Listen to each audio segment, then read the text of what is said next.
Kita tahu bersama bahwa India bisa merdeka oleh orang sehebat Mahatma Gandhi. Dan bahkan nama Mahatma Gandhi tetap kekal, walaupun orangnya sudah nggak ada. Nah, itulah yang namanya menjadi seorang pemimpin yang dikenang, tidak hanya sekedar dikenal. Bagaimana dengan Anda? Anda pengen nggak dikenang? Anda ingin menjadi seorang yang dikenang? Coba bayangkan kalau kita flashback. Misalnya ya, hari ini adalah hari terakhir kita dalam hidup. Anda meninggal dunia, kemudian pertanyaannya, ketika Anda meninggalkan dunia ini, nama Anda, nama kita, apakah nama kita hanya sekedar dikenal ataukah dikenang? Dikenang nggak oleh tim Anda? Dikenang nggak oleh keluarga Anda? Dikenang nggak oleh orang-orang yang Anda cintai?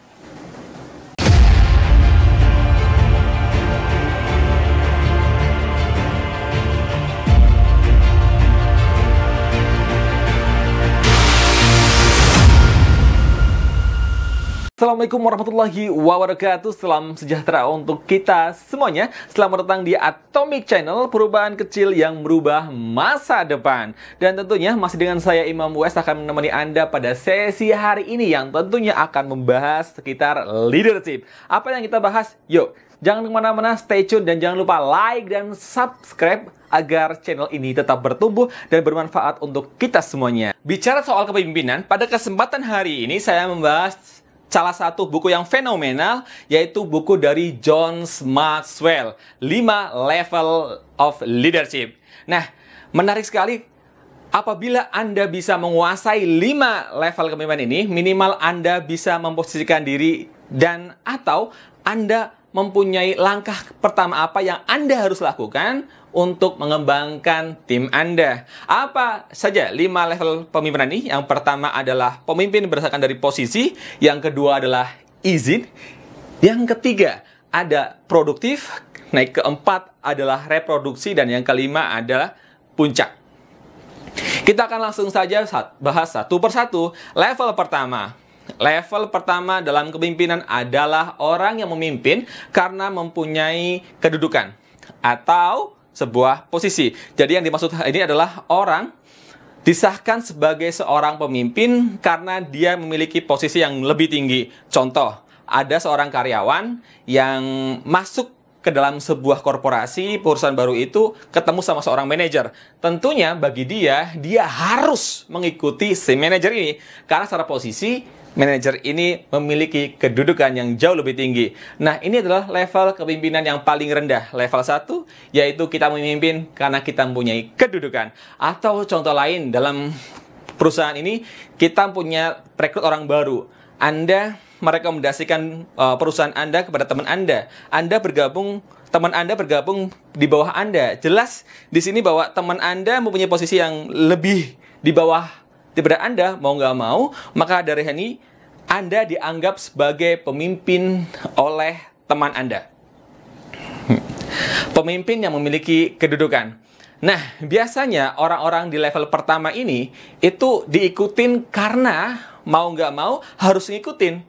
Ya, jadi ya mau nggak mau orang-orang kita, teman-teman kita di level 1 ini ikut karena tidak ada alasan, karena harus, karena ada tahta di sini, ada kedudukan. Cuman, yang perlu menjadi perhatian di level pertama ini, biasanya orang-orang yang memimpin hanya di level 1 ini, tim mereka hanya mengikuti apa yang Anda tugaskan. Jadi, bagaimana?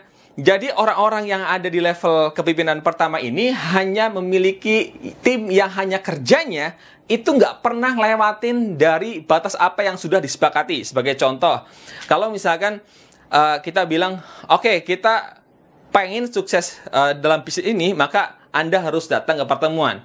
Kalau kepemimpinan kita hanya bernilai level 1, maka orang-orang yang kita pimpin itu akan datang ke dalam sebuah pertemuan, tapi itu cuma sekedar hadir. Ya, kalau misalkan kita undang jam 9, bisa juga mereka datangnya terlambat, atau enggak hadir ya cuma sekedar tanggung jawab saja. Dan mereka tidak ada inisiatif untuk mencari inspirasi, menjadi yang terbaik tentunya, memberikan sebuah ide, dan mereka hadir tapi tidak terlibat dalam pertemuan. Kalau kita di level pertama, orang ya Ada, sekedar ada, tetapi sekedar terhadap tugas yang kita berikan. Sebagai contoh, kalau kita punya tim yang pengen kita arahkan untuk baca buku, ya udah silakan baca buku. Kalau misalkan kita memimpin dalam level 1, kita minta baca buku, ya mungkin orang yang kita suruh baca buku, tetapi belum tentu kalau kita nggak awasin ya dia nggak akan dibaca beneran, karena dia nggak ada hasrat, hanya ada tuntutan yang memang ya karena perintah atasan. Jadi kalau kita memimpin pada level pertama ini, orang hanya melakukan sesuai dengan yang ditugaskan oleh kita. Mereka biasanya enggan untuk melakukan lebih. Yang harus jadi perhatian adalah ketika di level ini, orang yang memimpin cuma berdasarkan kedudukan, itu biasanya rentan atau sering sekali kehilangan timnya. Jadi orang yang mempunyai level kekuatan cuma di level 1, tidak mau naik ke level berikutnya, biasanya orang-orang ini hanya ya punya tim yang cuma datang dan pergi. Datang, pergi. Banyak yang resign rekan-rekan semuanya. Karena orang-orang yang di level 1 ini sebagai tim itu nggak nyaman. Apa level kedua? Kita memimpin atau kita dianggap sebagai seorang pemimpin karena diberikan izin oleh pengikut kita. Maksudnya bagaimana? Jadi orang-orang yang kita pimpin mengizinkan kita untuk memimpin atau dipimpin. Mereka dengan sukarela, tanpa paksaan, dan mereka dengan ikhlas mengikuti kita. Bukan karena kita memiliki sebuah posisi, jabatan, atau kedudukan. Mereka ikut kita karena memang dari dalam hati mereka merasa nyaman dengan kepemimpinan kita. Jadi mereka mengikuti apa yang kita arahkan. Kata kunci dari level kepemimpinan kedua ini adalah hubungan. Banyak orang yang bergabung dengan kita, yang join, itu bisanya cuma nyuruh, tapi tanpa membangun sebuah hubungan. Contoh membangun hubungan adalah mungkin kita tanya tempat tinggalnya di mana, anaknya berapa, sudah menikah atau belum, atau mungkin kita perlu datang ke rumahnya, kita lihat bagaimana sih kehidupan dia sebenarnya. Jadi apa ya, orang-orang yang ada di level kedua ini, orang-orang yang di level kepemimpinan yang mengizinkan ini, orang-orang itu, dia itu si pemimpin ini tidak hanya berpikir kerja, tetapi benar-benar peduli terhadap timnya. Ada quote yang paling menarik, yaitu adalah people don't care how much you know until they know how much you care. Artinya apa? Orang tidak peduli seberapa banyak kita tahu, sampai orang itu tahu seberapa banyak kita peduli terhadap mereka. Orang-orang di level kedua ini adalah orang-orang yang sudah bisa menunjukkan kepedulian kepada timnya. Lewat apa? Membangun sebuah hubungan tadi. Kalau ada timnya yang sakit, dia tanya sudah sembuh atau belum, gimana sakitnya. Di organisasi itu tidak hanya membahas tentang omset, penjualan, ya kan, atau bisnis, kerja. Jadi tidak ada hubungan personal yang baik kalau hanya membahas kerja. Orang-orang di level kedua ini benar-benar apa ya? Pemimpin ini sudah sadar bahwa sebelum menuntut sesuatu, saya harus bangun hubungan. Saya harus deketin dulu sampai benar-benar orang ini percaya terhadap kita. Nah, jadi percaya untuk sama-sama bareng-bareng sukses sehingga orang itu mau bekerja dengan kita. Karena banyak orang di bisnis ini yang saya lihat itu mereka enggak masuk ke dalam level ini dulu. Jadi join kerja langsung. Ya nggak salah sih, tapi kan akan jauh lebih nyaman ketika orang baru bergabung, kita bina hubungan yang erat. Akhirnya kalau hubungannya sudah erat, orang mau dibawa hubungan kemana aja ya, mereka enjoy aja, mereka nggak masalah. Tapi kalau hubungannya tidak erat, mungkin pada saat jualan bagus ya atau dagang bagus mereka ikut. Tetapi kalau jalannya sudah agak berliku-liku, pandemi seperti ini ya kan, mereka mulai bertanya-tanya atau mungkin mereka mau meninggalkan kita ya. Maka dari itu kita tidak harus di level 1 terus, maka kita harus memastikan bahwa posisi kita pelan-pelan naik ke level 2, yaitu tim kita mengizinkan kita untuk memimpin. Jadi, orang yang ada di level ini memiliki orang yang ikut karena pengen ikut, bukan karena terpaksa untuk ikut. Apa kelebihannya kalau kita menjadi orang kepemimpinan di level kedua ini? Jadi, biasanya kalau kita ada di level kedua ini, orang-orang atau tim kita mau mengikuti apa yang kita ikutin itu secara lebih. Sebagai contoh tadi, di awal, misalkan ada sebuah pertemuan. Kalau misalkan kita bisa membangun hubungan yang baik dengan tim, apa yang terjadi? Di pertemuan, mereka itu tidak hanya hadir, tapi mereka juga datang, tetapi mereka care. Mereka merasa memiliki pertemuan itu. Dan akhirnya karena mereka memiliki pertemuan itu, mereka merasa nyaman dengan komunitas ini, maka apa yang mereka lakukan? Datang lebih awal. Yang seharusnya datang jam 7, ya kan? Mereka akan datang lebih awal, jam 6. Kemudian mereka datang, mereka bantuin kita bersih-bersih, menyiapkan tanpa disuruh. Dan mereka juga bisa pulang belakangan. Karena mereka merasa bahwa pertemuan ini bukan hanya sekedar pekerjaan. Mereka merasa bahwa ini adalah bagian dari mereka. Mereka merasa ada hubungan di sana. Merasa ada hubungan dengan atasan. Dan mereka nggak masalah kalau ini bukan job gue, gitu loh. Nah, walaupun itu suatu hal yang butuh proses, tapi orang-orang yang sudah di level hubungan ini, mereka ikhlas melakukannya. Nah, di level ini, pemimpin sudah berhasil membangun timnya. Jadi, di level ini itu timnya tidak ngomong tentang untung rugi, yang penting maju bersama. Lalu apalagi rekan-rekan? Biasanya kalau ada di level kedua ini sudah bisa membangun sebuah hubungan dengan tim yang cukup bagus, tim jadi merasa sangat nyaman, merasa enjoy, pokoknya happy. Kalau ada masalah curhat, tidak ngedumel di belakang, dan tidak ada tuh ceritanya ada konflik-konflik yang tentunya nggak penting, cere, ya kan, jatuhin, hibahin. Nah ini tidak ada, rekan-rekan semua. Tapi kita harus perhatikan, terlalu lama di level ini, itu Anda bisa bikin orang-orang yang ada di level tim yang punya rasa leadership-nya kuat, pengen maju kuat, pengen cepat grow dengan cepat.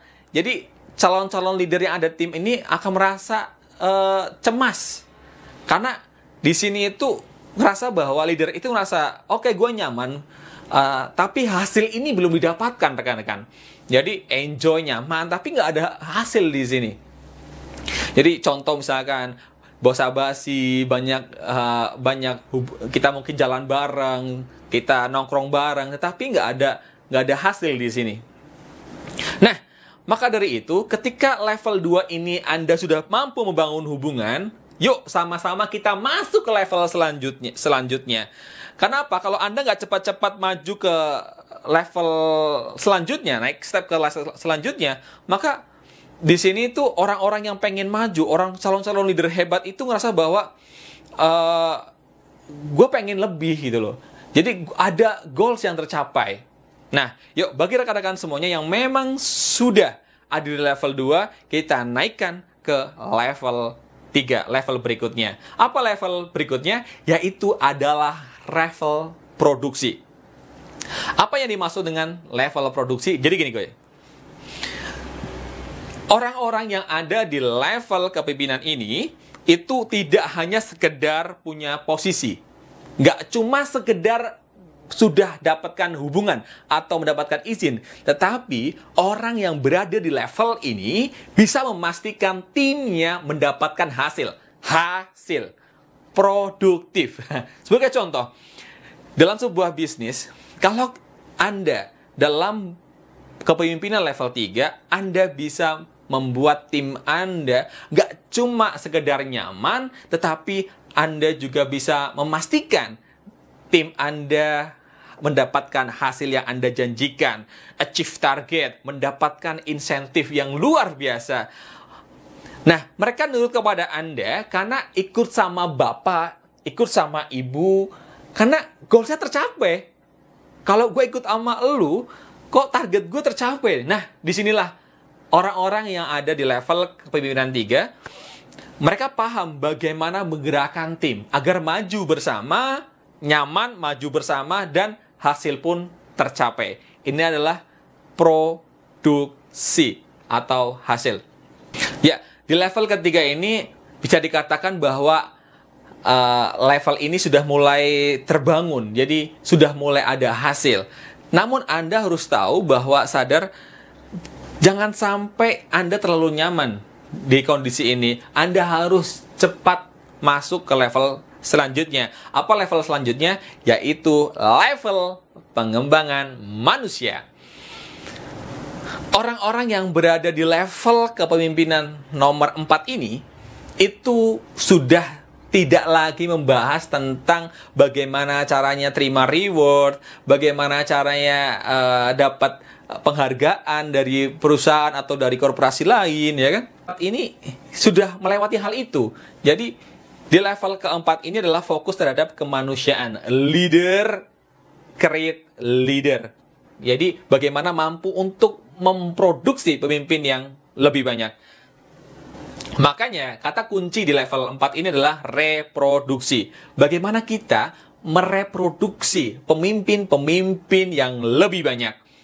Karena orang di level keempat ini diikuti karena apa yang ada muncul dari Anda, apa yang Anda lakukan untuk tim Anda. Biasanya, kalau dalam level keempat ini, pertumbuhan itu jangka panjang. Perusahaan Anda akan jauh bertahan lama. Karena apa? Karena Anda sudah mencetak leader-leader yang hebat untuk generasi selanjutnya. Ya, yang cetak 2 jadi 4, yang 4 cetak 8, dan itu terus berlanjut berkesinambungan dari tahun ke tahun. Orang-orang yang ada di level keempat ini, komitmennya cuma satu. Komitmennya adalah mengembangkan pemimpin untuk bisa menimbulkan pertumbuhan yang berkesinambungan. Boleh dibilang orang-orang di level 4 ini sama seperti menanam benih yang tentunya mereka mencari orang-orang yang bisa dianggap sebagai bibit-bibit leader. Ya, mereka mencari bibit-bibit leader, membinanya dan menumbuhkannya. Jadi level 4 ini nggak ngomong tentang hasil. Mereka pada umumnya sudah dapat.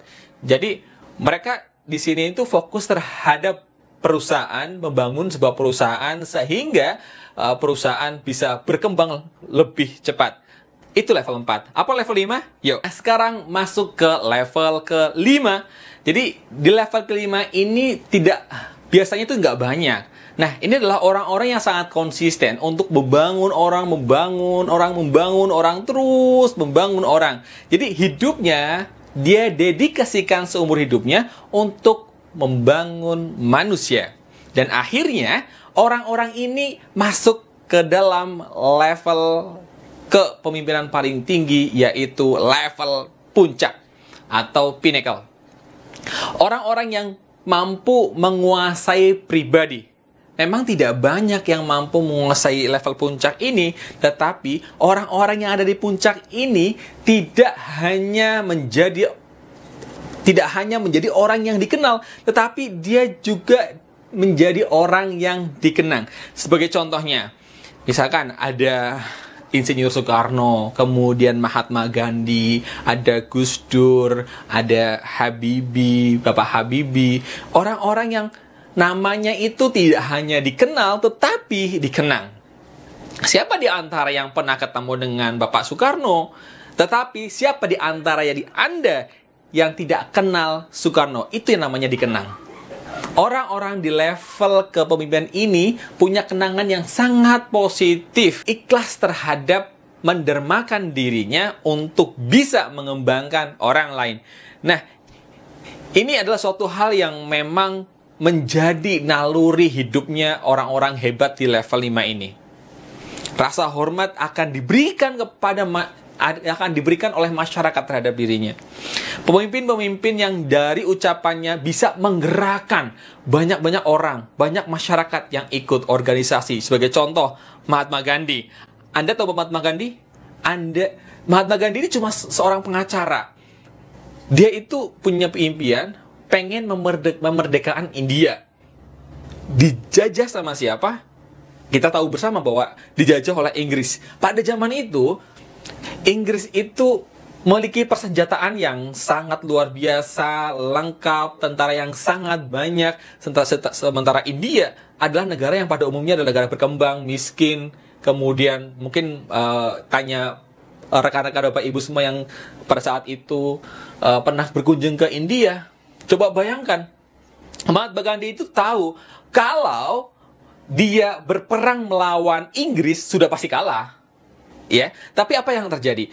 Mahatma Gandhi dengan keyakinannya bisa mempengaruhi, menggerakkan ratusan jutaan ribu orang di India untuk mau bekerja sama dengan dia, mengikuti keyakinan dia untuk bertarung melawan Inggris.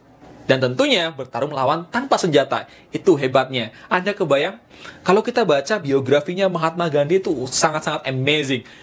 Dia yang tidak punya dia yang berasal dari keluarga orang biasa, bukan dari orang-orang hebat, finansialnya pun bisa dikatakan biasa saja.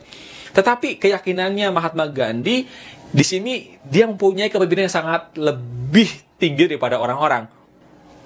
Dan dia juga bukan presidennya pada saat itu. Dia cuma pengen bagaimana rakyatnya merdeka. Nah, dari keyakinan itu, dari kepeduliannya itu terhadap orang, tidak cuma satu orang, tapi jutaan orang di India, dan akhirnya percaya sama dia, dan akhirnya kita tahu bersama bahwa India bisa merdeka oleh orang sehebat Mahatma Gandhi. Dan bahkan nama Mahatma Gandhi tetap kekal, walaupun orangnya sudah nggak ada. Nah, itulah yang namanya menjadi seorang pemimpin yang dikenang, tidak hanya sekedar dikenal. Bagaimana dengan Anda? Anda pengen nggak dikenang? Anda ingin menjadi seorang yang dikenang? Coba bayangkan kalau kita flashback. Misalnya ya, hari ini adalah hari terakhir kita dalam hidup. Anda meninggal dunia, kemudian pertanyaannya, ketika Anda meninggalkan dunia ini, nama Anda, nama kita, apakah nama kita hanya sekedar dikenal ataukah dikenang? Dikenang nggak oleh tim Anda? Dikenang nggak oleh keluarga Anda? Dikenang nggak oleh orang-orang yang Anda cintai?